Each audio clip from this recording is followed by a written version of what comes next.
Hi guys, ఇప్పుడైతే మేము ఒక చాటకి పనికాడికి అయితే వచ్చాం. ఒక బిల్డింగ్కి గూతులు తీయడానికి అయితే. ఇప్పుడు అక్కడ అయితే మేము 7 ఫీట్ అండ్ 8 ఫీట్ ఉంటుంది. అక్కడ తీస్తుంటే వెంటనే వాటర్ అనేది వచ్చేస్తున్నాయి. అంటే మనకి భూక భూక అడవి వాటర్ అంటారు కదా, అంటే మనం బోర్ వేసినప్పుడు నీళ్ళు ఎలాగ వస్తాయి అట్లా వచ్చేస్తున్నాయి.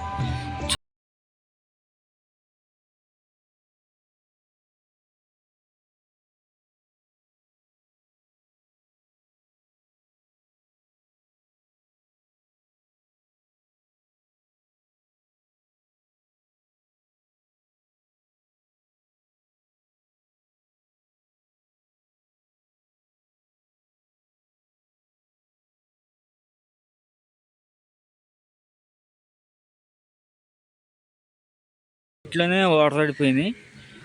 అంటే అవి మామూలుగా వాటర్ కోసం కాదు, ఇది ఒక గుడి కడుతున్నారు అక్కడ గుడి.